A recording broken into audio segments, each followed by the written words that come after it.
오늘 우리에게 주시는 말씀은 요엘서입니다. 요엘서 많이 들었을 때는 언제냐면요, 우리 순복음교회이기 때문에 사도행전 보면 요엘서의 말씀을 인용하면서 성령님 얘기를 합니다. 그러면 요엘서가 성령님에 관한 이야기인가 보다, 비슷해요. 하지만 성령님 이야기가 어떻게 나오는지 한번 요엘서를 우리가 쭉 보면서 기억을 해놨으면 좋겠어요. 왜 성령 이야기를 그렇게 하셨을까? 여호와의 날이라는 이야기를 합니다. 여호와의 날이라는 건 그날은 어떤 날일까? 요엘서가 길지 않습니다. 호세아서는 우리가 14장이나 됐는데요, 요엘서는 3장이요. 아주 짧습니다. 아주 짧고 이야기가 복잡하지는 않아요. 하지만 분명한 메시지를 우리에게 전합니다. 앞으로 몇 주간 우리가 요엘서를 읽게 될 텐데, 어쩌면 하나님의 섭리죠. 하긴 늘 그렇습니다. 말씀을 읽을 때마다, 그리고 우리가 말씀 앞에 설 때마다 하나님께서 예전에 주셨던 그 말씀을 우리 앞에 어떻게 생생하게 살아있게 하시는지 우리는 그저 놀랄 따름입니다. 오늘 요엘서 1장 1절부터 12절까지 말씀을 읽었고요. 설교의 제목이 조금 무시무시하죠. 재앙이 왔다입니다. 재앙이 왔어요. 재앙이 왔어요. 계란이 오면 좋은데 재앙이 왔습니다. 요엘서 말씀 한번 읽어보시죠. 아예 처음부터 읽는 게 나을 것 같습니다. 1장 1절입니다. 여호와께서 부두엘의 아들 요엘에게 이르신 말씀이라. 부두엘, 요엘의 아버지 이름입니다. 아들 이름은 요엘이고요, 아버지는 부두엘입니다. 이 요엘에게 하나님의 말씀이 임했습니다.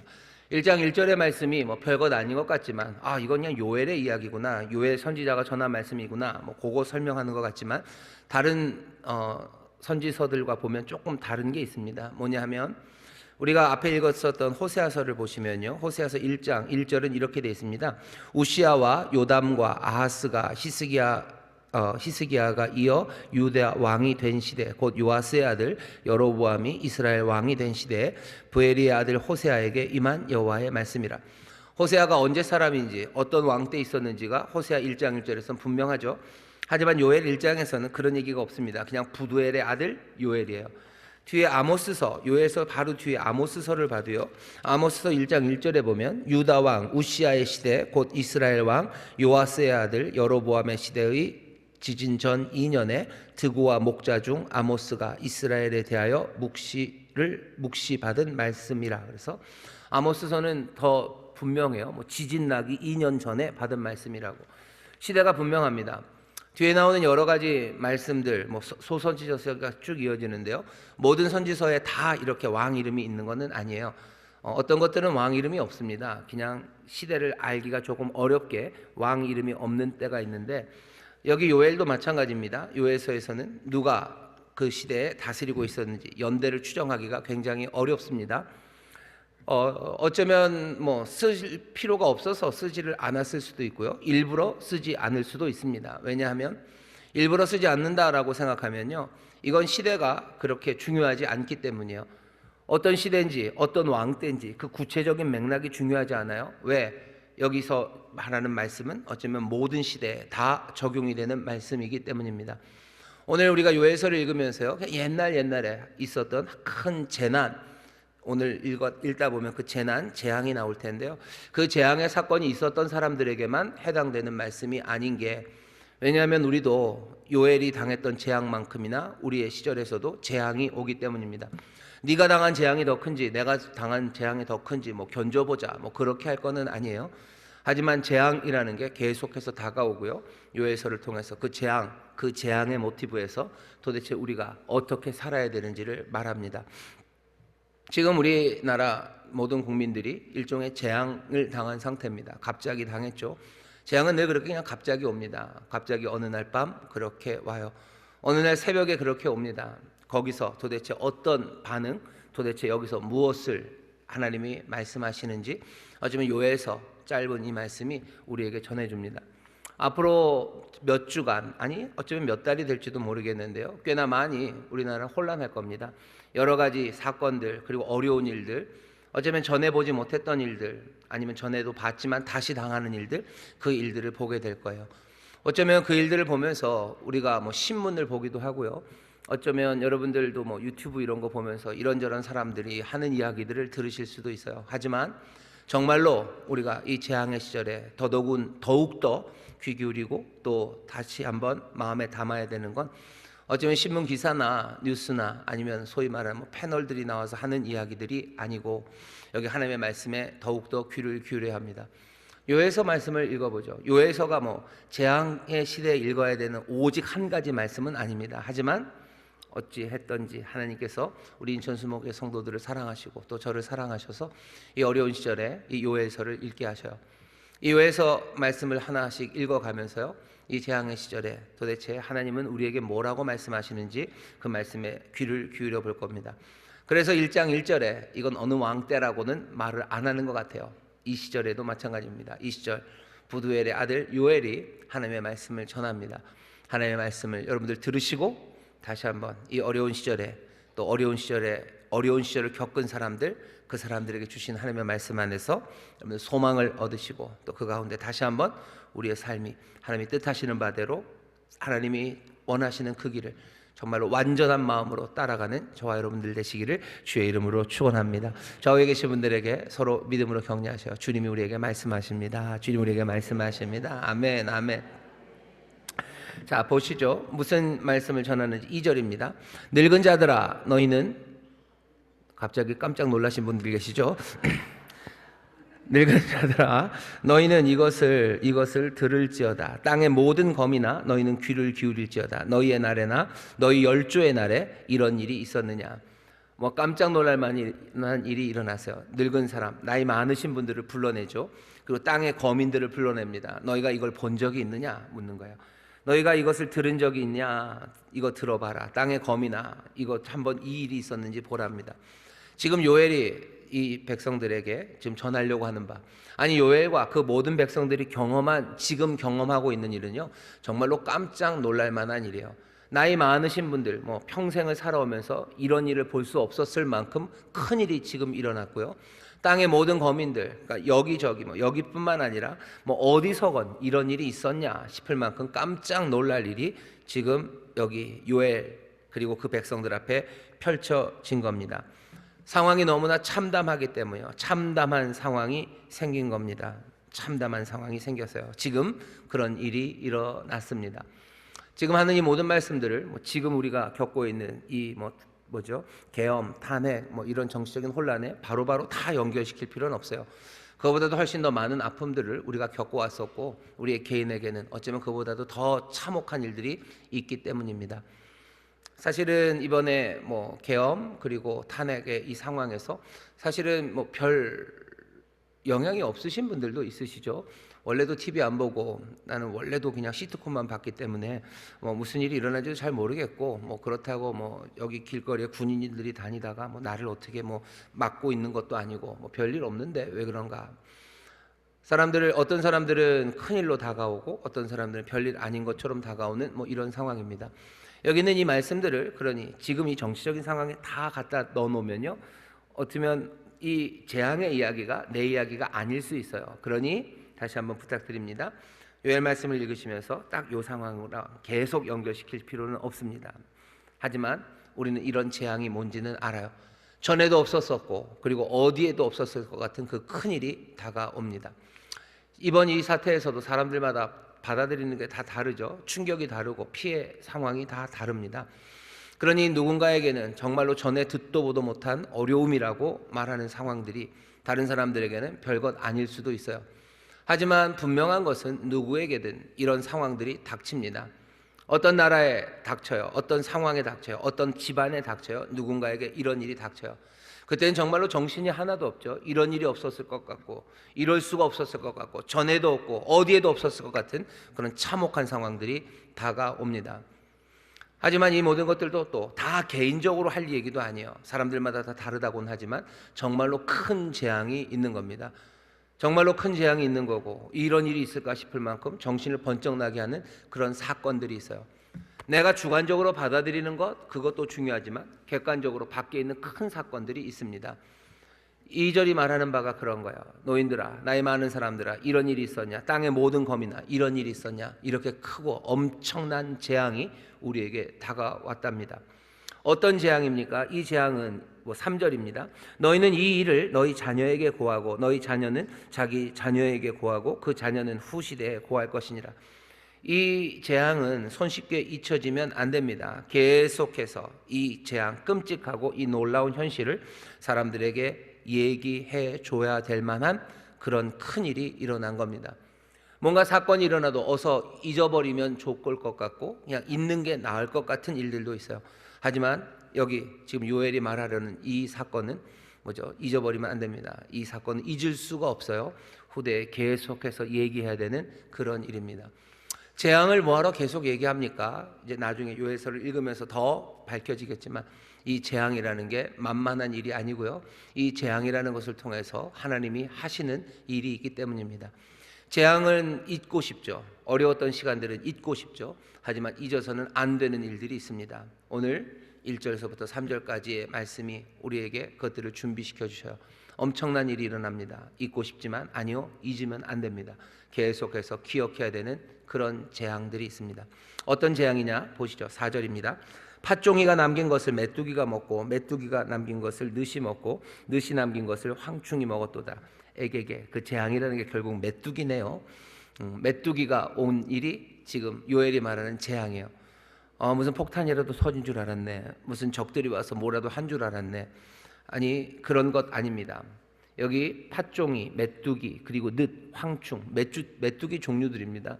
이거 뭐가 뭔지 잘 모르겠어요. 그냥 팥종이랑 제가 아는 건 뭐죠? 송장 메뚜기인가요? 그 누런 놈 하나랑 또 뭐 하냐면 방앗개비, 좀 다리 기네, 이렇게 딱 뒤에 들고 있으면 이렇게 앞에서 이렇게 하는 방앗개비. 그냥 뭐 여치, 뭐 메뚜기, 뭐 그 정도인데 여기 있는 게 뭐에 하는지를 다 설명하기는 좀 어렵습니다. 하지만 여러분들도 아실 거예요. 그냥 보면 이게 무슨 메뚜기인지 조금씩 다르지만 메뚜기들이 있죠. 그냥 그 녀석들입니다. 여기 본문을 보면 그냥 4개예요. 팥종이가 남긴 것, 메뚜기가 먹었어요. 메뚜기가 남긴 것 느시 먹었어요. 느시 남긴 것을 황충이 먹었어요. 이 얘기는 그냥 계속해서 연달아 온 거죠. 여기 팥종이가 와서 다 먹었습니다. 남긴 건 메뚜기가 와서 먹어요. 메뚜기가 조금 뭐 남긴 것 느시 와서 먹어요. 그걸 또 다시 황충이 와서 먹어요. 그러니 메뚜기 떼들이 그냥 연달아 계속해서 오면서요, 땅에 있는 모든 것들을 다 먹어치운 재앙입니다. 이런 재앙이 왔어요. 이게 무슨 별 재앙입니까? 재앙입니다. 그냥 몽땅 다 쓸어버린 거예요. 그 뒤에 보면 아시겠지만 5절 볼까요? 무릇 취하는 자들아 너희는 깨어 울지어다. 포도주를 마시는 자들아 너희는 곡할지어다. 이는 단 포도주가 너희 입에서 끊어졌음이니라. 왜? 메뚜기가 와서 뭐 사고가 커졌으니 이제 술 마실 그런 분위기가 아니라는 건가요? 술 마실 분위기가 아니다, 뭐 그런 정도가 아닙니다. 한 이족이 내 땅에 올라왔음이로다. 그들은 강하고 무수하며 그 이는 사자의 이 같고 그 어금니는 암사자의 어금니 같도다. 메뚜기 얘기입니다. 그들이 내 포도주를 멸하며 내 무화과 나무를 긁어 말갛게 벗겨서 버리니 그 모든 가지가 하얗게 되었도다. 포도주를 못 먹어요. 왜? 그냥 분위기가 재앙. 메뚜기가 와서 슬프다 뭐 그 정도가 아닙니다. 몽땅 다 먹어서요, 그냥 아예 포도가 없어요. 그러니 포도주를 먹을 수가 없습니다. 네 번에 그냥 그 메뚜기 종류들이 와가지고요, 몽땅 다 땅을 쓸어버린 겁니다. 사람들은 뭐 이런 일이 있겠네요. 이게 도대체 뭐냐입니다. 하지만 우리는 메뚜기 이야기를요 성경에서 많이 들었습니다. 출애굽기에서 하나님이 이스라엘 백성들을 애굽에서 끌어낼 때 여러 심판을 하시죠. 그 중에 하나가 메뚜기예요. 하나님이 메뚜기를 보내셔서 애굽에 있는 그냥 작물들을 막 그냥 쓸어버리십니다. 그러니 뭐 바로가 뭐 꼼짝을 못하죠. 계속 메뚜기가 이렇게 왔다가는 뭐 온 나라에 먹을 게 나지를 않을 거예요. 그래서 두려워 떱니다. 하지만 하나님이 또 바람을 부시니 또 메뚜기가 다 날아갔던 사건을 우리가 압니다. 근데 하나님은 애굽에만 메뚜기를 보내시는 것은 아니에요. 하나님은 이스라엘에게도 메뚜기를 보내십니다. 신명기 28장 보면 하나님이 복을 명하시고 화를 명하실 때 그 화를 명하는 것 중에 하나 28장 38절에 보면 하나님이 너희들이 내 말 안 들으면 메뚜기를 보내겠다고 하셨어요. 메뚜기를 내가 보내서 다 쓸어버리겠다. 요에서 우리가 읽은 요에서 바로 뒤에 뭐 아모스 4장 같은 데도 보면요, 하나님께서 불순종하는 이스라엘, 그 이스라엘을 메뚜기를 통해서 다 쓸어버린다는 말씀을 하십니다. 메뚜기가 그렇게 하나님의 심판의 도구로 사용되고요, 그리고 그 메뚜기를 통해서 하나님이 하나님의 뜻을 알리십니다. 우리 가운데 재앙이 임하죠. 재앙은 그냥 오는 건 아니에요. 항상 뭔가를 통해서 옵니다. 뭔가가 오죠. 하지만 그 뭔가가 그냥 어쩌다가 온 거고 그냥 아무렇게나 온 건 분명히 아닙니다. 메뚜기, 이스라엘 사람들은 알아요. 메뚜기가 이렇게 온다고요. 그것도 한 번이 아니라 4번이나 이렇게 온다고요. 전에도 이런 적 없었고 어디에서도 들어보지 않은 방식으로 메뚜기가 온다는 것, 이 사람들은 하나님의 메시지가 전해지고 있다는 것을 모를 수가 없어요. 이런 일이 있을 수가 없습니다. 이 재앙의 시간에 우리에게 다가와요. 우리에게 여러 가지 재앙이 옵니다. 그게 그냥 어쩌다 그렇게 된 거겠지, 그냥 그럴 수도 있겠지. 물론 그냥 어쩌다 그렇게 되고 그럴 수도 있는 사건들도 있어요. 하지만 이 메뚜기가 온 것처럼 우리가 감당할 수 없고 우리의 삶을 몽땅 다 흔들어 놓는 그런 재앙의 사건들이 우리에게 올 때는요, 그때는 정신 차려야 되는 거죠. 그때는 이게 뭔지 알아야 되는 거죠. 그냥 이게 나가 그냥 이게 운명인가 보다. 요에서가 그렇게 우리에게 설명하지 않아요. 메뚜기가 그렇게 왔습니다. 아, 우린 이제 운명인가 보다. 우린 끝인가 보다. 세상이 다 그렇지. 그러고 그냥 그 글이 끝나나요? 아니면 그냥 메뚜기가 다 먹어버렸으니 여기서 어떻게 살아야 될지, 경제적인 회복의 방법들, 그렇게 이야기가 진행되지 않습니다. 그냥 메뚜기가 왔어요. 재앙이 왔습니다. 재앙이 왔어요. 모든 것들을 다 쓸어버리는 재앙인데 그것이 메뚜기를 통해서 왔다는 게 이스라엘 사람들에게는 분명히 다른 생각을 해요. 하나님이 어떻게 메뚜기를 사용하셨는지, 그리고 우리에게 어떻게 경고하셨는지 이 사람들이 알기 때문입니다. 사람들은 킥킥거릴 수도 있어요. 아이고, 메뚜기란다. 무슨 메뚜기, 말도 안 되는 소리. 이게 말이 되나? 뭐 하나님이 무슨 메뚜기를 보내서 무슨 그 일을 하시나? 그게 뭐 그렇게 무서울 만한 일인가? 사람들은 뭐 이 말 자체를 뭐 무시하고요, 이럴 수 없다고 생각하는 사람들도 있어요. 하지만 메뚜기가 습격하는 일은요, 여전히 지금도 일어나고 있습니다. 여러분들 뭐 기억을 하신다면 불과 몇 년 전입니다. 한 7년, 8년 됐나요? 2017년에 북아프리카에 그냥 메뚜기 떼가 쓸고 지나갔어요. 아프리카, 소말리아, 케냐, 가난한 나라를 그냥 휩쓸었습니다. 그냥 이디오피아, 그러니까 에디오피아죠. 그리고 거기 소말리아에는 25년 만에 그런 재난을 맞이했대요. 그 얘기는 25년 전에도 한번 메뚜기가 그 북아프리카를 휩쓸어 갔던 거예요. 케냐 같은 경우에는 70년 만에 아주 혹독하게 그 메뚜기로부터 그냥 얻어맞은 겁니다. 70년 전에도 메뚜기가 그 일을 했어요. 아니, 왜 메뚜기들이 자꾸 그럽니까? 과학적으로 설명 가능합니까? 과학적으로 어떻게 메뚜기들이 그렇게 갑자기 뭐 일어나서, 과학적으로 설명할 수 있죠. 사람들이 설명을 좀 합니다. 뭐 여러 가지 기후 문제, 기후가 좀 달라지죠. 뭐 비가 많이 와요. 비가 많이 와서 뭐 물이 잘 안 빠지고, 뭐 사실은 뭐 그런 늪지가 없었던데 약간 습한 늪지가 생기면, 우리도 그렇죠. 웅덩이가 많아지면 모기들이 알 낳는 것처럼요. 그냥 어쩌다 습지가 많이 생기고, 그냥 어쩌다 거기에 뭐 메뚜기들이 많이 갑자기 나오기 시작하면 자기들이 먹을 걸 찾아서 그냥 움직이기 시작합니다. 그럼 뭐 수천만 마리, 뭐 수억 마리의 메뚜기들이 움직여가기 시작하는 거예요. 근데 왜 걔들이 그렇게 다닙니까? 뭐 생물학자들은 그런 식으로 얘기해요. 뭐 세로토닌 이런 거 얘기하나요? 뭐 뇌 시상하부에 있는 뭐 호르몬이, 뭐 세로토닌이 갑자기 늘어난대요. 메뚜기도 그런 게 있나? 메뚜기도 그런 게 있답니다. 세로토닌이 갑자기 증가하면요, 얘네들이 이상해져요. 어떻게 이상해지냐면 몸 색깔도 바뀌어지고요, 갑자기 많이 먹습니다. 갑자기 애들이 과도하게 먹어요. 배가 터질 것처럼 먹어요. 먹고 계속 먹습니다. 먹을 뿐만 아니라 계속해서 번식을 해요. 그래야 될 필요가 없는데 계속해서 번식하고 계속해서 먹고, 그러면서 얘네들이 그냥 뭉태기로요, 그냥 집단적인 행동들을 하기 시작한대요. 생물학자들이 하는 말입니다. 그 메뚜기가 움직이는 것에 대해서 과학적으로 뭐 사람들은 그 정도 설명을 해요. 근데 사실은 그게 다 설명이 안 되죠.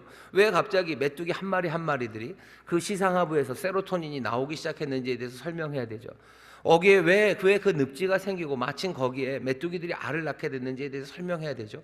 아마 과학자들은 설명할 수 있을 겁니다. 이런저런 설명들을 가져다 댈 거예요. 하지만 그 모든 것들이 다 설명은 안 됩니다. 여러분들 주라기 공원이라고, 요새도 계속 뭐 주라기 월드 이런 영화 나오던데, 그래서 목사님은 영화만 보나 보다. 몇 개는 보고요, 몇 개는 그냥 글로 봅니다. 주라기 공원에 보면 거기 주인공 주인공 중에 박사가 하나 있어요. 코 큰 아저씨, 안경 끼고. 주라기 공원 일부에서 뭐 복잡계라는 얘기를 합니다. 그러니까 세상에 과학적으로 설명은 하지만 사실은 다 설명이 안 돼요. 얘기는 간단합니다. 왜냐하면 복잡계예요. 세상이 너무 복잡하기 때문이죠. 말을 그렇게 멋지게 붙였지만 사실은 무슨 얘기입니까? 그냥 모르겠다는 거예요. 뭐가 뭔지 잘 모르겠다. 과학적으로 설명이 다 안 된다. 그 얘기는 다 설명 못 한다라는 얘기입니다. 그러면서 뭐 영화에 나오는 게 그런 거죠. 이 손등에다 이렇게 물을 떨어뜨려요. 물방울을 똑같은 자리에서 똑같은 양을 떨어뜨립니다. 그러면 물이 똑같은 자리로 흘러야 되겠죠? 아니에요. 떨어질 때마다 물이 다 다른 데로 흘러요. 이 물이 어디로 흐를지 누가 압니까? 모릅니다. 과학적으로 설명이 안 돼요. 뭐 브라운 운동 뭐 이런 거 하죠. 뭐 연기가 움직여 가는데요. 연기가 어떻게 움직여 가는지 사람들이 계산이 안 됩니다. 복잡게요. 세상은 모르는 것 투성이죠. 하나님께서 메뚜기를 통해서 세상을 심판하신다고 할 때 사람들이 그런 일이 어떻게 가능하냐라고 말하는 건 그건 어리석은 말입니다. 가장 똑똑한 것처럼 어떻게 그러냐라고 말하는 사람들, 그럴 수 없다고 말하는 사람들, 그 사람들이 똑똑한 사람들은 아니에요. 왜 메뚜기가 그렇게 날아가는지, 그리고 그런 일이 없다고 말하는 사람들도 똑똑한 사람들이 아니에요. 지금도 수많은 메뚜기들이요, 그냥 덮쳐서요 먹을 것들을 다 먹어갑니다. 펄벅 여사, 뭐 항상 펄벅 그분은 여사라고 부르는데, 펄벅 여사, 뭐 돼지라는 책을 보면 그 중국 그 땅에서요 농사짓는 뭐 착한 사람들, 하지만 메뚜기 떼가 몰려왔을 때 이 사람들의 삶이 얼마나 망가지고 황폐해지고 절망에 빠지는지 펄벅의 돼지를 보면 짧지만 그 이야기가 있습니다. 메뚜기 있어요. 재앙이 있습니다. 우리가 재앙을 당하지 못해봐서 뭐 그런 일이 뭐가 있을까 싶지만 아닙니다. 지금도 세계 곳곳에 메뚜기로 인해서 어려움 당하는 이가 있고, 이 일은 수천 년 전부터 그랬어요. 아니 재앙이 옵니까? 예, 재앙이 옵니다. 오늘 설교의 제목이요, 재앙이 왔습니까? 재앙이 왔어요. 팥종이가 남긴 걸 메뚜기가 먹고, 또 메뚜기가 남긴 걸 느시 먹고 남긴 것을 황충이 먹습니다. 두렵고 떨리는 일들이 일어납니까? 예, 일어납니다. 우리에게도 일어납니까? 우리에게도 일어나죠. 뭐 불과 몇 년 전입니다. 2020년이었나요? 2020년 뭐 1월서부터 소위 말하는 코로나 뭐 이런 거 왔어요. 코로나 이런 거 올 줄 알았습니까? 이런 거 올 줄 알았나요? 몰랐죠. 그때는 정말로 팬데믹 그래가지고요. 온 세상이요, 데믹입니다. 그냥 완전히 온 세상이 함께 어려웠던 팬데믹을 우리가 겪었어요. 몇 년간 그 일을 겪었습니다. 재앙이죠. 재앙, 우리가 당한 재앙이 그게 끝은 아닙니다. 계속해서 재앙은 옵니다. 지금 뭐 코로나 끝나고 몇 년 만에 정치적인 혼란을 겪어요. 정치적인 혼란이 지금이 처음은 또 아니죠. 여러분들이 아시는 것처럼 뭐죠? 코로나 전에 한 2007년인가요? 2007년, 2008년 뭐 리만 브라더스 해가지고요, 그냥 온 세상의 경제가 한번 다 무너져 내렸던 적이 있어요. 우리는 그거보다 또 한 10년 전쯤에 뭐 IMF 당했었습니다. IMF 당했었고요. 97년이 그랬죠. 뭐 그 전에 뭐 한 10몇 년 전쯤에 뭐 부산, 마산, 부마 사태도 있었고 광주도 있었고 80년이 그랬어요. 80년이 그랬으니 뭐 그 전엔 별일 없었을까? 천만에 60년대는 뭐 4.19, 5.16 있었습니다. 그거 10년 전에는 뭐가 있었어요? 예, 남북이 싸웠던 6.25 전쟁이 있었어요. 그 전에는 일제 시대가 있었어요. 우리가 살아왔던 삶에 얼마나 많은 재앙이 계속해서 어려움이 다가왔는지 모릅니다. 재앙이 없습니까? 재앙이 분명히 다가옵니다. 이 재앙의 시간에 무슨 대답이 옵니까? 5절 보시면 재앙의 시간에 어떻게 하래요? 무릇 취하는 자들아 너희는 깨어 울지어다. 울랍니다. 오늘 5절서부터 12절까지 계속해서 재앙은 옵니다. 정말로 무시무시한 재앙이 우리 가운데 와요. 거기에 대한 반응 첫 번째가 12절까지 얘기는 몽땅 다 울라는 얘기예요. 애곡해라, 너희들 울어라 라고 말합니다. 좀 더 보시죠. 누가 옵니까? 5절부터 6절까지 읽겠습니다.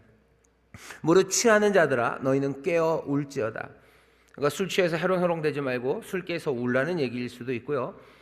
포도주를 마시는 자들아 너희는 곡할지어다. 이는 단 포도주가 너희 입에서 끊어졌음이니. 어쩌면 술 취해서 정신없는 사람들, 그냥 세상에 취한 사람들 정신 바짝 차리고 울어라 뭐 이런 뜻일 수도 있고요. 어쩌면 포도주 먹고 취할 수 있는 사람들, 단 포도주에 취할 수 있는 사람들, 조금은 부요한 사람들일 수도 있습니다. 너희들이 포도주를 먹는 게 우리가 이 사람들 포도주 먹고 뭐가 이상한 놈들이야 라고 얘기할 건 아닌 게, 이스라엘 사람들은 다 포도주를 좀 먹습니다. 그리고 하나님도 사람들이 포도주 먹는 걸 좋아하셔요. 큰일 났네. 이스라엘은 그래요. 그러니까 너희가 포도를 많이 수확해서요, 너희들 즐겁게 먹고 너희들 즐겁게 마셔라 뭐 이렇게 얘기를 하셔요. 귀한 산물들이죠. 이스라엘이 거두는 그 산물이 뭐 보리와 밀을 경작해서 그 곡식을 먹습니다. 밀을 먹고 보리를 먹어요. 그 다음에 뭐 여름 한참 더울 때는 농사짓기 어렵죠. 그러니 산이나 밭에 포도, 무화과 나무, 뭐 석류, 또 뭐죠, 뭐 대추야자 같은 대추 뒤에 좀 나올 겁니다. 그런 것들을 길러서요, 그걸 먹어요. 밀을 먹고 곡식을 먹고 그리고 포도, 무화과 뭐 이런 거, 석류, 야자 이런 거 먹으며 살아요. 하나님이 그것들을 경작해서 살게 하셔요. 그리고 당연히 뭐 목축도 하면서 뭐 양도 먹고 뭐 소도 길러서 하나님한테 드리고 자기들도 먹고 하면서 살아갑니다. 하나님이 그냥 그렇게 살게 하셔서요. 여기 포도주를 먹는 사람들은요, 그냥 삶을 즐겁게 평안하게 살아가는 사람들입니다. 어쩌면 뭐 좀 더 잘 사니까 포도주에 취해서 살았겠죠. 여기 5절에 나오는 이 사람들, 그냥 삶에 평안했던 사람들, 하나님이 주시는 기쁨과 그리고 하나님이 주시는 복을 누리며 살았던 사람들, 이 사람들에게 뭐가 오는 거예요? 재앙이 오는 거예요. 재앙이 확 오니 이 재앙은 무시무시하게 옵니다. 한 이족이 내 땅에 올라왔음이로다. 그들은 강하고 무수하며 그 이는 사자의 이 같고 어금니는 암사자의 어금니 같도다. 다가온 이 메뚜기 떼들이 얼마나 무시무시한지를 얘기해 줍니다. 얘들은 강해요. 수가 없이 무수히 많습니다. 그 이빨, 그 송곳니는요 정말로 날카로워요. 몽땅 다 갉아먹어요. 그냥 지나가는 것에 한 개도 남김없이 몽땅 다 쓸어버리는 이 힘 있는 메뚜기들이 우리에게 닥친 겁니다. 그러니 어떡합니까? 5절 처음이죠. 취하는 자들아 너희는 깨어 울지어다. 그들이 내 포도나무를 멸하며 내 무화과 나무를 긁어 말갛게 벗겨서 버리니 그 모든 가지가 하얗게 되었도다. 울라고 얘기하십니다. 울랍니다. 어떻게 합니까? 왜 울옵니까? 울지 말아야 되는 거 아닙니까? 오늘 이 말씀이 재앙이 왔어요. 오늘 우리에게 주시는 말씀은 그냥 울랍니다. 온다는 얘기는 무슨 얘기죠? 외면하지 않는다는 거예요. 여기 포도나무가 다 말갛게 하얘진 것, 무화과나무가 말갛게 하얘진 것, 너희 모든 밭에 있는 것들이 다 사라진 것, 그거 외면할 수 없죠. 그거 보고 우는 겁니다. 재앙이 닥칠 때 우는 사람이 있어요. 그리고 하나님은 울라고 합니다. 사람들이 재앙이 닥칠 때 어떡하죠? 그냥 포기하는 사람들 많아요. 포기하고 그러면 정말로 안 되는데 자기의 삶을 포기하는데요. 극단적으로 포기하면 저기 한강 다리로 가는 거예요. 아파트 옥상으로 가는 거예요. 아니면 자기 창문을 여는 거예요. 우는 게 낫습니다. 울어야 됩니다. 그거 외면하기 시작하면 그냥 절망에 빠져 들어갈 수밖에 없습니다. 꼭 아파트 옥상으로 올라가지 않더라도 재앙의 순간에 울지 못하고 외면하는 사람들이 있어요. 외면하니까 뭐 하는 거예요? 그냥 뭐 술 마시는 거죠. 아니면 그냥 쾌락을 향해 달려갑니다. 내 몸 깨트리는 걸로 그냥 달려가요. 아니면 남들에게 분노를 쏟아내면서 병 깨고요, 누구 때리고 그냥 분노를 어디다 막 쏟아냅니다. 우리나라에도 지금 어려운 상황이 닥치죠. 누군가는 포기하는 사람들도 있고 누군가는 분노로 막 터뜨리는 사람이 있어요. 하지만 이렇게 슬프고 가슴 아픈 재앙이 왔는데 눈물 흘리고 우는 사람들은 그렇게 많지 않아요. 그냥 자기의 분에 겨워서 우는 사람들은 좀 있는 것 같고, 자기 속 마음대로 생각대로 안 돼서 속 터져서 우는 사람들이 있고, 그렇게 우는 사람들이 있지만 정말로 이 재앙 앞에 어쩔 줄 모르는 몽땅 다 사라진 이 땅에서 막 무너져가는 곳에서 내 인생, 내 삶과 또 내 사랑하는 사람들을 위해서 우는 사람들, 그 사람들은 많지 않습니다. 오늘 재앙이 왔다고 얘기해요. 무시무시합니다. 팥종이, 메뚜기, 늪, 황충, 전에 본 적도 없는 이 어려운 상황에 처합니다. 하나님 뭐라고 얘기하셔? 그냥 선지자를 통해서 너희들 울어라. 왜? 다 사라져버린 그 땅에서 너희들이 할 수 있는 게 뭐가 있겠냐? 울어라 라고 말합니다. 빼앗긴 것들을 보면서 우는 거예요. 무너져 내린 것들을 보면서 우는 거예요. 상한 것들을 보면서 우는 거예요. 배고픈 아이들을 보면서 우는 겁니다. 배고픈 아이를 보면서 엄마는 울어요. 그리고 울라고 하십니다. 직면하는 거예요. 똑바로 보는 겁니다. 도망칠 수 없어요. 망한 집안, 여러 가지 문제로 망한 집안에서 엄마가 울어야 되는데 울지 못하고 도망가 버리는 거죠. 아이들 두고 도망갑니다. 가면서도 우시겠죠. 가면서도 울 거예요. 눈물 흘릴 겁니다. 하지만 도망가서 울지 않아요. 이 사람들은 그 땅에서 웁니다. 여기 이 우는 이야기 잘 보시면요, 이 안에 아주 묘한 말이 하나 섞여 있습니다. 뭐냐 하면 7절입니다. 그들이 내 포도나무를 멸하며 내 무화과 나무를 긁어 말갛게 벗겨서 버리니 그 모든 가지가 하얗게 되었도다. 가지 하나 남긴 것 없이 몽땅 다 하얗게 만들었어요. 아예 껍질까지 다 까먹은 거죠. 그런데 이 포도나무와 무화과 나무를 얘기하면서요, 그냥 포도나무와 무화과 나무를 다 벗겨 먹었다라고 하면 되는데 하나님 뭐라고 그러시냐면 내 포도나무를 멸하며 내 무화과 나무를 긁었대요. 이 얘네들이, 이 메뚜기가, 이 적들이 와서 다 빼앗아 간 것은 지금 뭐라고 얘기하시는 겁니까? 내 거래요. 내 포도나무, 내 무화과 나무를 그들이 다 벗겼다고. 이스라엘 하나님의 백성들이 기억해야 됩니다. 자기들이 살아가는 이 땅이 하나님의 땅이라고 생각했어요. 그러니 아마 여기에 대해서 동의할 겁니다. 여기 이 땅에 있는 이 포도나무는 여호와의 포도나무예요. 여기 있는 이 무화과 나무는 여호와의 무화과 나무예요. 그러니 우리가 살아가는 이 땅, 우리에게 주신 이 모든 것들은 안전하다고 생각할 수 있죠. 왜? 이건 하나님의 것이기 때문입니다. 근데 여기 7절을 보면 아닙니다. 여호와의 땅 분명해요. 여호와의 뭐죠? 여호와의 포도나무 분명합니다. 그런데도 불구하고 그 포도나무는 말갛게 벗겨졌고 그 땅은 황폐해졌어요. 어떻게 여호와의 포도나무가 그렇게 됩니까? 지금 재앙을 얘기하잖아요. 그렇게 됩니다. 그렇게 됩니다. 여호와의 땅이라는 것, 여호와의 포도나무라는 것, 그 자체가 갖는 의미는 뭘 해도 우리는 안전하다라는 뜻은 아닐 겁니다. 이 땅이, 자기들이 살고 있는 그 땅이 하나님의 땅이니, 이 땅의 왕은 하나님이시니 우리는 늘 안전하고 우리는 뭘 해도 괜찮다. 아니요, 그렇지 않습니다. 그 땅이 하나님의 땅이라면 그 땅에서는 하나님의 말씀대로 살아가야 된다는 게 그 의미고요. 하나님의 다스리심에 순종해야 된다는 게 그 의미지. 그 땅에 있으니 아무것도 뭐 상함도 없고 해함도 없고 우리는 안전하고 우리는 아무렇게나 살아도 이건 하나님의 땅이냐, 하나님이 지켜주신다는 생각, 그 생각은 깨지는 거예요. 우리가 그렇게 생각했다면 오늘 말씀을 잘 보셔요.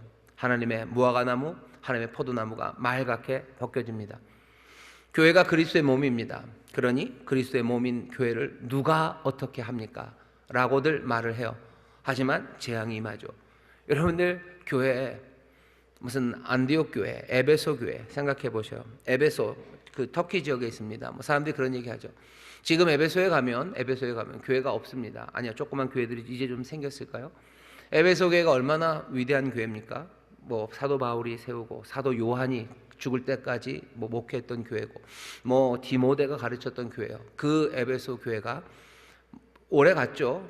300년, 400년 후에 그냥 문을 닫습니다. 어떻게 그리스도의 몸된 교회가 문을 닫습니까? 문을 닫죠. 우리가 보죠.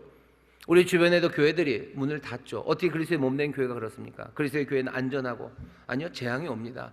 말갛게 벗겨지는 메뚜기들이 와요. 그래서 그것들을 허물어뜨립니다. 내 포도나무, 내 무화과나무, 하나님의 포도나무가 메뚜기에 의해서 말갛게 벗겨졌어요. 안전합니까? 안전하지 않습니다. 그러면은 그냥 그 별것도 아닌 건가요? 아니요, 그렇지 않죠. 여전히 그 포도나무는, 그 무화과나무는 하나님의 포도나무고 하나님의 무화과나무입니다. 그건 하나님의 땅이에요. 그러니 사실은 소망이 있는 겁니다. 소망이 있어요. 여러분들 이 소망이 어떻게 이루어지는 소망인지 잘 보셔야 됩니다. 뭐냐 하면 하나님의 백성이야. 우리가 하나님의 백성이죠. 그러니 누가 우리를 하나님의 사랑에서 끊어갑니까? 우리는 그렇게 고백해요. 그러니 우리에겐 재앙이 올 수 없어요. 우리는 늘 승리할 겁니까? 여러분들 그 믿음이 그냥 단박에 오지 않습니다. 여기 왜 벗겨지는 것들을 보시면 돼요. 우리는 그렇게 생각하는 거죠. 하나님의 말씀대로 하나님의 백성이기 때문에 우리는 뭘 해도 괜찮다. 아니에요. 아닙니다. 우리에게 들려오는 이야기는 그렇게 안 된다는 이야기가 들려요. 그러면 안 된다. 너희들 그러는 게 아니라 너희가 순종으로 살아야 되는 거고, 하나님의 백성이고 하나님의 것이니 정말 하나님의 소유물답게 하나님의 뜻대로 살아야 된다. 그러니 너희들 그러면 안 된다는 이야기가 먼저 들리는 거예요. 그러면 안 된다. 그러면 안 된다. 그러면 안 된다라는 말씀이 들리는데 우리가 그렇게 살지 않으면 어떻게 됩니까? 우리에게 여러 가지 어려움이 오는 거예요. 지난 우리가 호세아서 말씀이 그 말씀 아닙니까? 호세아서에서 사람들이 우리는 하나님의 은혜를 받은 사람들, 우리 하나님 섬기고 뭐 바알도 섬기고 우리가 제사도 잘 지내고 우리는 하나님 백성이니 우리는 망하지 않는다고. 하나님이 뭐라 그러죠? 아니, 너희들 뭔가 잘못 생각하고 있는 거라고. 너희들 뭔가 심각하게 잘못 생각하고 있구나. 내가 너희들 때린다. 너희들 다 벗겨간다. 너희들 뭐요? 그냥 아이들은 부서질 거고 패대기 쳐질 거고 너희들에게 칼이 임할 거라고 하나님 말씀하셔요. 맑게 벗기실 거라고 말씀하십니다. 맑게 벗기실 거예요. 하지만 호세아서에서도 봤어요. 하지만 그럼에도 불구하고 그 가운데도 하나님의 긍휼은 그 마음에서 불 일듯이 일어요. 이사야서 말씀으로 따지면 여호와의 열심히 우리에게 왕을 보내시고 아기를 보내시며 우리를 살리시려는 하나님의 은혜가 거기에서 이루어지는 겁니다. 하나님의 선하신 뜻이 이루어집니까? 예, 이루어집니다. 왜? 여전히 내 포도나무기 때문에 그래요. 포도나무, 여호와의 포도나무는 하얗게 벗겨지지 않습니까? 아니요, 벗겨집니다. 다 벗겨집니다. 그럼에도 불구하고 이것이 여호와의 나무이기에 그 여호와는 성실하신 사랑으로 정말로 한량없는 은혜와 긍휼로 그 백성을 붙잡으시기에 맑게 벗겨진 그 포도나무에도 소망이 있는 거지. 우리가 벗겨지지 않을 거라는 그런 허망한 이야기들은 버려야 돼요. 우리가 잘못하면 벗겨질 겁니다. 하나님께서 맑게 벗기실 거예요. 재앙, 지금 하는 얘기 아닙니까? 내 포도나무, 내 무화과나무. 하지만 메뚜기가 몽땅 다 벗겨갈 거래요. 우리가 호세아서에서 계속해서 들었던 이야기죠. 그럼에도 하나님이 우리를 때리시고 우리를 징계하심에도 하나님은 우리의 하나님이시고 우리의 아버지시니 너희들 그 맞을 때 도망가지 말아라. 거기서 무릎 세우고 그거 맞아서 하나님이 우리에게 원하시는 그 뜻대로 하나씩 하나님의 백성으로 너희들이 살아가라고 말씀하시는 겁니다. 우리 가운데 재앙이 안 임합니까? 재앙이 옵니다. 이스라엘이 재앙을 당하잖아요. 여전히 그럼 너희들이 내 것이 아니다 얘기하네. 아니, 내 포도나무, 내 무화과나무 다 내 것이라고 하나님이 약속하시고 아니 선포를 하셔. 그럼에도 불구하고 하나님의 것인 것들이 맑게 다 벗겨져 갑니다. 그러니 두 번이에요. 우리는 그냥 우린 뭘 해도 괜찮을 거야. 암시도 않아요. 아니요, 우리도 벗겨집니다. 그러니 정신 바짝 차리고 살아야 돼요.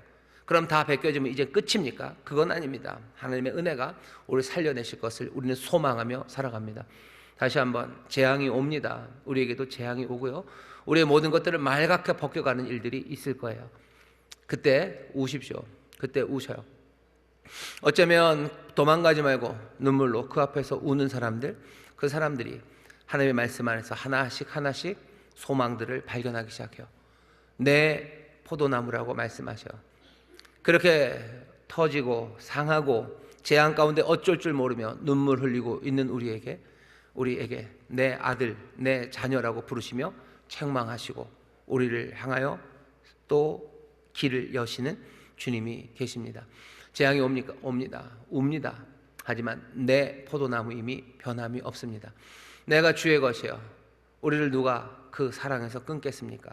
그 사랑에서 끊을 건 없어요. 하지만 그 과정은 우리가 생각하는 것처럼 얄팍하게 한 방에 우리는 하나님의 것이니 이제 아무 문제 없이 몽땅 다 잘 된다. 천만에 하나님의 것이니 하나님의 것으로 살아가야 돼요. 그것이 아닐 땐 하나님 어쩔 수 없습니다. 우리에게 아픔을 주실 거예요. 하지만 우리를 사랑하시니 끝까지 내 것이다 말씀하시며 우리를 은혜로 인도해 가실 겁니다. 그 길에 여러분들 포기하지 마시고 울더라도 씨를 뿌리시고 그 슬픔 앞에서 여러분들 눈물 흘리세요. 그냥 한탄의 눈물만은 아닙니다. 울기 시작할 때 우리가 하나님의 자녀로 울고 내가 하나님 앞에서 운다는 것이 점점 더 분명해지기 시작할 때 거기서 소망이 생겨나기 시작합니다. 지금 우리나라에 어려운 재앙이 닥쳤어요. 이런 일이 없을 것 같았는데 몇 년 전, 8년 전인가요? 한번 탄핵 이런 일이 있었고 이런 일이 이제 대한민국은 없겠지 싶었는데 또 그런 비슷한 일들이 지금 벌어지려고 합니다. 누가 우는지 보시면 돼요. 누가 우는지, 울고 있는 사람이 있는가? 그냥 재분에 터져서가 아니라 이 상황, 이 재앙에 대해서, 이 아픔에 대해서 우리가 맑게 벗겨지는 이 일에 대해서 하나님 앞에서 또 이 사건 앞에서 울고 있는 사람이 있는지 보셔야 됩니다. 아무도 울고 있질 않는 것 같아요. 혼란에 어쩔 줄 몰라 하고 누구는 좋아하고 누구는 또 분노하고 있지. 우는 사람들이 아무도 없습니다. 재앙이 옵니다. 하나님 우리에게 울라고 얘기하셔.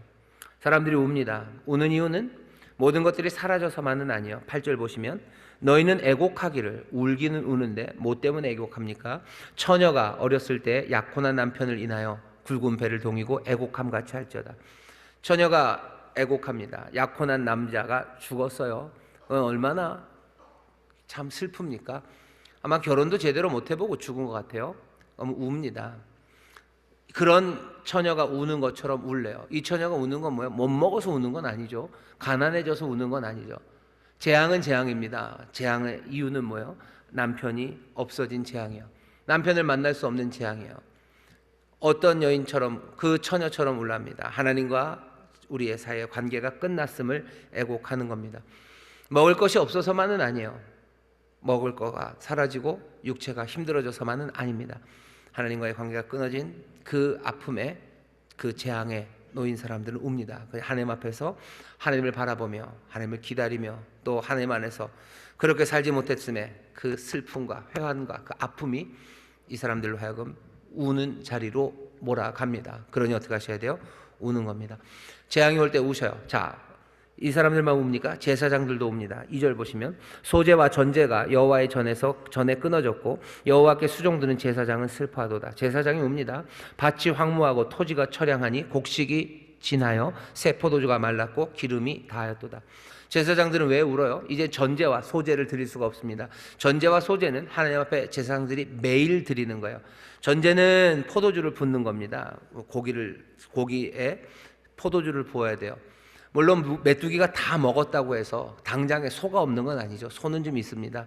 소도 있고 모도 있지만 뭐 걔네들도 뭐 어떻게 살아가긴 하겠지만 포도 다 사라졌어요. 부을 포도주가 없습니다.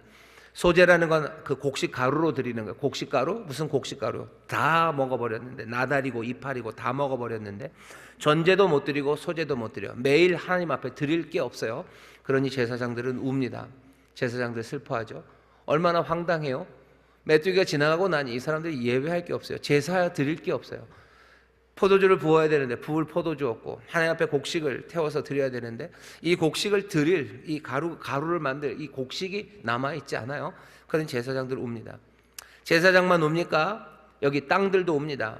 10절 보면 밭이 황무하고 토지가 처량하다 슬퍼한다는 거예요. 곡식이 지나고 새 포도주가 말랐고 기름이 다하였습니다. 그러니 땅도 울어요. 제사장도 울고 땅도 웁니다. 재앙의 시간에는 모두가 웁니다. 농부들이 또 울죠. 11절입니다. 농부들아 너희는 부끄러워할지어다.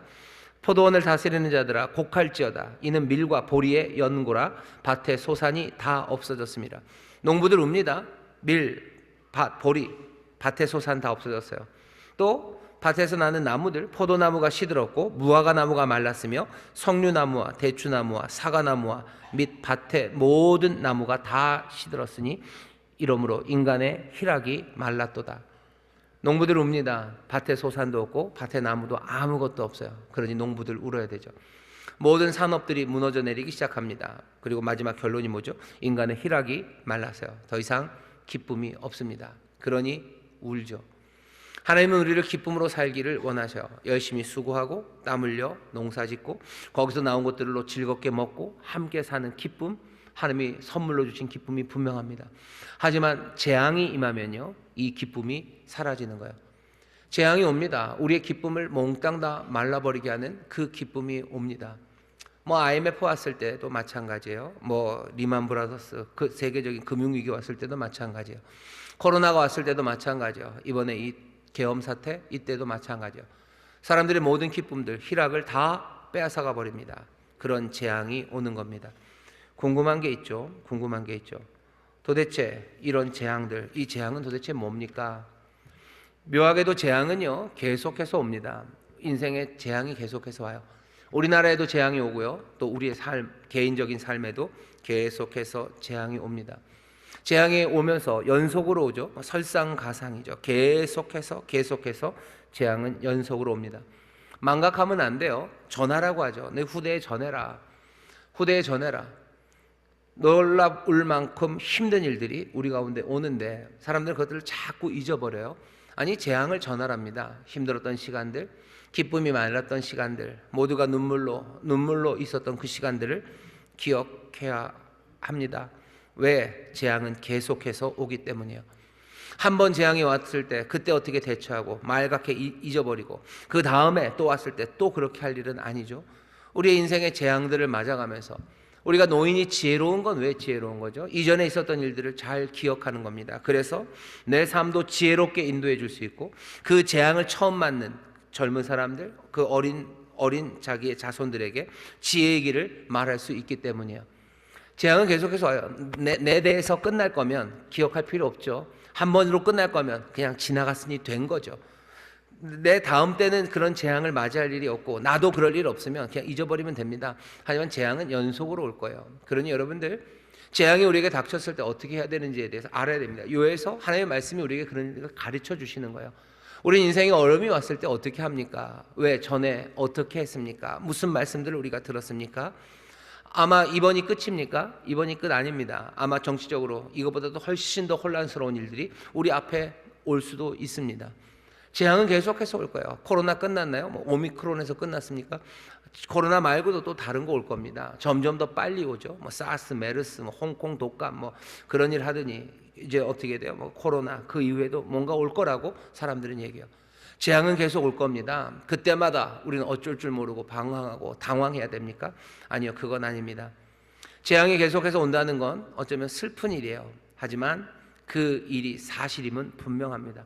그 일에 대비하셔야 돼요. 재앙, 그 문제에 대해서 내가 어떻게 살아야 되는지에 대한 말씀, 또 하나님의 지혜, 그거 배우셔야 돼요. 재앙은 연속해서 올 뿐만 아니라요, 누구도 피할 수 없습니다. 모든 사람들에게 임하는 거예요. 지금 계엄 사태도 모든 사람들에게 다 영향을 끼칩니다. 정치하는 사람들만 힘든 건 아니죠. 경제 소상공인들, 아니 영세 사업자들 더 힘들어요. 더 힘들어요. 이 혼란이 오니까 의료 여기에 대해서 사람들이 아무것도 생각 못 하죠. 이 일이 있으니까 아이들 공부도 잘 못 합니다. 아닌가요? 어차피 애들은 공부를 안 하나요? 애들이 공부를 못 해요. 여기 나와 있는 그제였나요? 여기 롯데백화점 앞에 촛불 집회를 한다고 가봤더니 아주 젊은 학생들, 여자들이 그냥 거의 다더라고요. 그래서 좀 놀라긴 했는데 아이들 거기 나와 있어야 돼요. 거기 나와 있어요. 애들 공부 못 합니다. 사람들 맥 빠지고 힘 빠지고 혼란스럽고 거기에 다 빨려 들어가요. 그러니 재난이라는 건 누구도 피할 수 없습니다. 그 영향이 코로나 그때 그 영향에서 피하는 사람들 몇 명은 있죠. 하지만 재앙이라는 건 모든 사람들에게 임하고 세상 전체를 흔들어 놓습니다. 그걸로 끝나지 않아요. 재앙이라는 건 늘 그 예배를 무너지게 하고 영성을 고갈시킵니다. 굉장히 위험한 일이에요. 코로나 때 보시면 아시죠?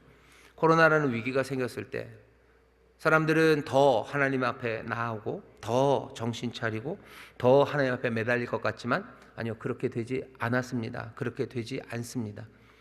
전쟁의 위협이 있으면 하나님 앞에 더 나와서 부르짖고 기도하고 그럴 것 같죠? 경제가 무너지면 하나님 앞에 더 나올 것 같죠? 아니요, 또 꼭 그렇지도 않습니다. 소재와 전제가 끊어져요. 매일매일 드리는 제사가 멈춥니다. 재앙의 시간이 오면 그래요. 그러니 바울이 디모데에게 그렇게 권면하는 겁니다. 너 기도할 때 특별히 임금들 그리고 위에 있는 지도자들 위해서 기도해라. 우리의 삶이 단정하고 안정적이 될 수 있도록, 그래서 사람들이 복음을 받아들이고 주님 앞에 나올 수 있도록 그 기도하래요. 재앙은 우리에게 다가오면요, 우리의 모든 예배, 우리의 신앙 것들을 무너뜨립니다. 영성 사라져요. 왜? 기쁨이 말라버리기 때문입니다. 기쁨이 말라버려요. 하나님 앞에 나오는 건 사실은 그 기쁨으로 나오는 겁니다. 근데 그 기쁨이 다 사라져버리니 사람들이 하나님 앞에 나오지 못하는 겁니다. 그러니 정신 바짝 차리셔야 돼요. 재앙은 옵니다. 재앙이 와요. 계속해서 올 겁니다. 그러니 여러분들 재앙에 어떻게 준비할지 여러분들 미리 경험을 통해서 지혜를 배워 놓으셔야 돼요. 누구에게나 옵니다. 누구에게나 모든 사람에게 영향 끼칩니다. 그러니 여기서 도망갈 수 있는 사람은 아무도 없어요. 모두가 다 정신 차리셔야 돼요. 그리고 재앙의 시절에 예배가 하나님을 향한 섬김이 그리고 하나님을 향한 찬송이 줄어든다는 거 여러분들 기억하셔야 돼요. 재앙이 올 때는 그러니 어떻게 하셔야 돼요? 마음 다 잡으셔야 돼요. 이 땅의 기쁨이 말라버리니 어떻게 합니까? 하늘로부터 오는 기쁨, 그 기쁨밖에 없어요. 그 기쁨 사모하시고 그 기쁨으로 주님 앞에 더 나가셔야 돼요. 세상의 소용돌이에 빠져들어가기 시작하고 세상의 어려움에 내 마음 주기 시작하면 그냥 그 길로 가는 겁니다. 모든 것이 다 말라버리니 기쁨도 말라버리고 소재와 전제, 재물도 없으니 내가 하나님 앞에 나갈 것이 사라져버리죠. 재앙의 시간은 우리의 신앙을 위협하는 시간입니다. 그 시간이 재앙의 시간이에요. 사람들은 재앙이 오고 어려움이 오면 하나님께로 나올 거라고. 아니요, 그런 사람들은 훨씬 소수일 뿐입니다. 재앙이 오면 하나님을 떠나가는 사람들이 더 많아요. 어려움에 처했을 때 하나님에 나서 신앙에 선 사람이 더 많을 것 같으셔요? 어려움에 처하고 정말로 힘들었을 때 하나님을 떠난 사람이 더 많을 것 같습니까? 안타깝게도 하나님을 떠나는 사람들이 훨씬 더 많습니다. 그냥 딱 보시면 돼요. 지난 코로나 때 하나님 앞에 나와서 기도하고 내 신앙을 지키려고 몸부림친 사람이 더 많은지, 그냥 이게 뭔가 싶어서 그냥 저리 간 사람들이 더 많은지 그거 보시면 됩니다. 우리 가운데 재앙이 올 겁니다. 힘든 시간들 올 거예요. 여러분들, 우리의 믿음이 하나님을 향한 예배가 그쳐지지 않도록 정신 바짝 차리셔야 되고, 내가 재앙을 통해서 하나하나 배워 나가셔야 됩니다. 어떻게 뭘 배워 나갑니까? 몇 가지만 말씀드리면, 아까 말씀드렸죠. 우셔요. 직면하고 도망가지 말고 우셔요. 도망가지 말고 우시고, 또 나는 좀 덜 아파도 많이 아파하는 사람들과 함께 우십시오. 함께 우셔요. 재앙이 왜 옵니까? 우린 메뚜기 재앙을 알아요. 이건 모두가 다 인간의 문제입니다. 인간의 문제요. 우리의 죄 때문이에요. 사람들은 메뚜기가 온 게 우리의 죄 때문이다라는 이야기를 들으면 얼마나 킥킥거리겠어요. 하지만 맞습니다. 왜 메뚜기 세로토닌이 자극받습니까? 왜 갑자기 비가 그렇게 와서 그렇게 됩니까? 왜 금융사태가 리만 브라더스 온 세계 경제가 단단하게 무너집니까? 그냥 사람들의 탐욕과 욕심이에요. 그냥 그것이 만들어내는 겁니다. 사람들 세상의 재앙이 인간의 죄 때문이다라는 얘기에 킥킥거리고 말도 안 된다고, 하나님이 무슨 심판을 그렇게 하시냐고 얘기를 해요. 하지만 아닙니다.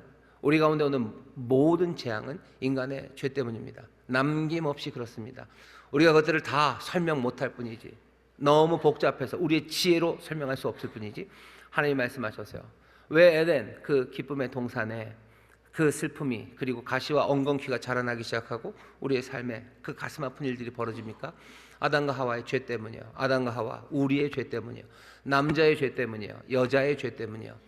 남자 여자 빼고 누가 있습니까? 우리 인간의 죄가 이 모든 재앙들을 가져옵니다. 크건 작건 간에 그래요. 그러니 재앙이 다가왔을 때 사람들은 하나님을 원망하기 시작합니다. 아니요, 하나님을 원망할 일은 아니에요. 하나님의 도우심을 구해야 되죠. 눈물로 하나님 앞에 나와 우리의 잘못을 살피고 우리를 돌아봐야 됩니다.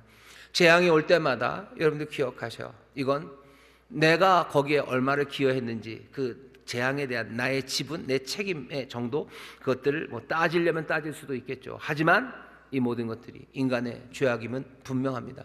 그 잘못으로 벌어지는 일이에요.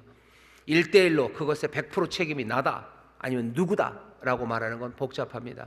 지금 일어난 이 계엄 사태도 마찬가지예요. 누구의 책임인가? 나는 거기에 대해서 책임질 게 1도 없나? 0.0001도 없나? 그렇진 않을 겁니다. 재앙이 올 때 우리 인간의 문제요, 돌아보셔야 됩니다. 그리고 마지막으로 재앙이 올 때 여러분 생각하셔야 돼요. 뭐 생각하셔야 됩니까? 마지막 심판의 날을 생각하셔야 돼요. 심판의 날은 훨씬 더 두렵고 떨리는 날이 올 겁니다. 요엘이 계속해서 얘기하는 거예요. 두렵고 떨리는 날, 그 날이 온다. 두렵고 떨리는 날 옵니다. 재앙, 이게 끝은 아니에요. 정말로 끝. 그 마지막 그 심판의 날이 올 겁니다. 그 심판의 날을 바라보면서 우리를 돌아보며 회개하고, 또 그 심판의 날을 바라보면서 더욱더 돌아볼 뿐만 아니라 여러분들 거기서 생각을 한번 뒤집으셔서요, 소망을 가지십시오. 내가 지금 당하는, 우리가 지금 겪고 있는 이 황망한, 그리고 이 어려운 여러 가지 재앙들 가운데서 나는 마지막 그 심판의 날을 바라보며 오히려 소망하기 시작하는 사람들 되셔야 돼요.